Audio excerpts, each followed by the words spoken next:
pride comes up in business so much, and it leads us to do the stupidest things.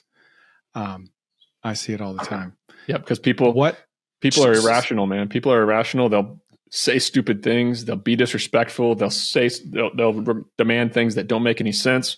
And sometimes your best bet as a business owner is to swallow your pride, smile and nod, and then just play the cards you're dealt. And that's really, really freaking hard. Yeah.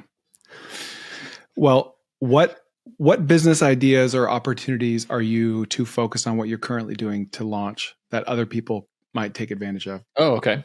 I mean, this is my wheelhouse. I mean, I do a lot of the same. Our content overlaps so closely that we could jam on this for hours. Mm-hmm.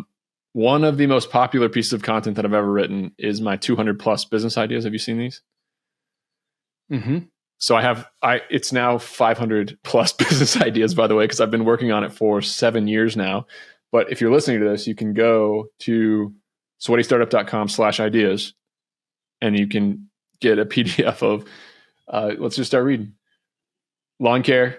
Like these are the low risk ones: lawn care, pest control, firewood delivery, residential painting, pressure washing, thermal imaging, vacation rental management, custom closet build out, mobile car detail, tree trimming, on-demand irrigation, green home consultation, on-demand holiday decorations, pool hot tub services, deck staining, gutter cleaning, maid services, laundry services.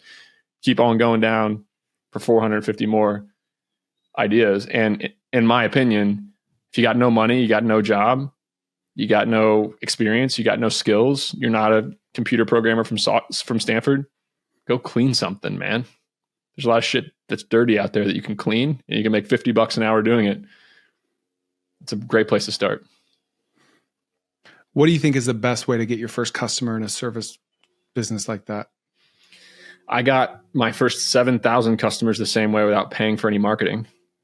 I was doing pickup and delivery student storage, meaning kids in dorms needed a place to store their stuff when they went home, and then they moved into a different dorm. They were all on college campuses. Cornell was where I was. I got up at 6 a.m. Actually, I got up at 7:30, and I went to the bridge where North Campus went to campus where every kid walked across, and I wrote 5 chalk advertisements on that bridge.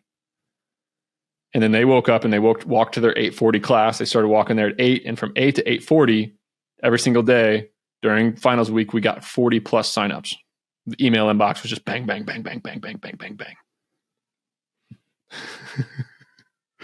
Was it a phone number that they called? No, StorageSquad.com. StorageSquad.com. The ad said free boxes, free pickup, free delivery, free packing supplies, summer storage, StorageSquad.com. No graphics, no funny stuff, just that words, StorageSquad.com. And they went to StorageSquad.com and they signed up for their free boxes. So yeah, it's super simple. Oh, it's usually simple. You know, we bend over backwards trying to think of really creative, innovative ideas when the obvious ones are usually the right ones.